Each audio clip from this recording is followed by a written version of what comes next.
UFC gym में आप यहाँ पे आए हैं, कैसा एम्बियंस है और कितना एंजॉय किया यहाँ पे जिमिंग सेशन आपने?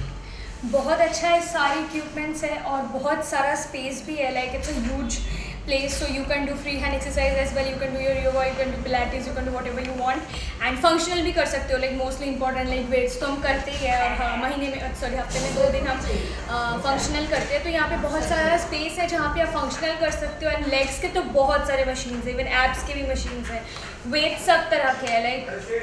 और बहुत सारे कार्डियो मशीन है. मतलब वो होता है ना कि हम कभी जिम में जाते हैं, then we have to wait for our turn and all of that, पर यहाँ पे ऐसा बिल्कुल नहीं होगा क्योंकि मशीन्स के ऑप्शंस बहुत सारे हैं. So it's really great. Right. Talking about fitness, कितना सीरियसली लेती है फिटनेस को, क्योंकि एज एन एक्टर खुद को फिट रखना बहुत इंपॉर्टेंट है, और क्या कहना चाहेंगे? या actually I was very bulky. Like जब मैं कैलकाटा में रहती थी, आई यूज्ड टू बी बल्की. मुझे बहुत मेहनत करनी पड़ी है. मतलब अब मैं ब्लेसफुल नहीं हूँ, मतलब बिरयानी खाने की जो तमन्ना है वो अभी भी है, पर मैं रोक लेती हूँ खुद को. And I am very fitness freak. Like सुबह उठ के मैं योगा करती हूँ, फिर शाम को जिम जाती हूँ, हफ्ते में 3 दिन योगा करती हूँ. And it makes me feel alive, you know. Like yoga is amazing. And gymming की ज़रूरत होती है obviously, because toning and you know muscle gaining and all of that. So I am very fitness freak and love workout. Like मैं shoot के बाद भी like after walking 24 hours I can hit the gym and I can work out. And as an actor, ऐसा कौन सा actor है जो आपको इंस्पायर करता है फिटनेस के लिए, जिसकी फिटनेस आपको सबसे ज़्यादा अच्छी लगती है, जो फिटेस्ट एक्टर है? आई गेस आलिया, बिकॉज मैं उसका मतलब ऑब्वियसली स्टोरीज देखती रहती हूँ ऑल ऑफ दैट.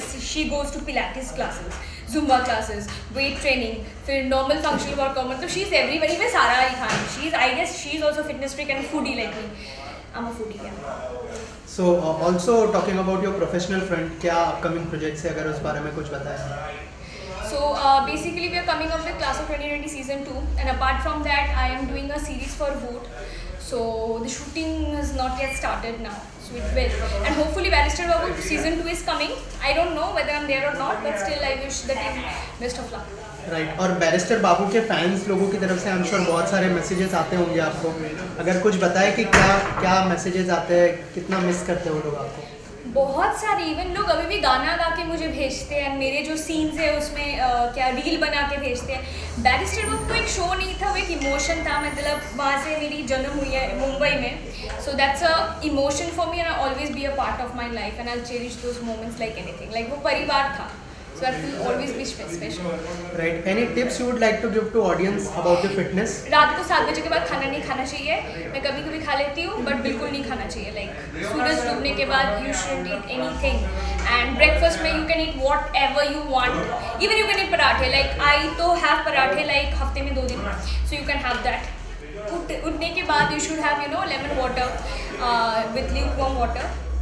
And उसके बाद लंच में you can have normal roti sabzi, घर का खाना. Like whatever I eat is घर का खाना, like purely homemade with you know mom's हाथों की जादू and all of that. You can cook by yourself as well. So हाँ, और रात को नहीं खाना चाहिए. एंड बाकी you are fit and fine as long as you are eating homemade food. Thank you so much.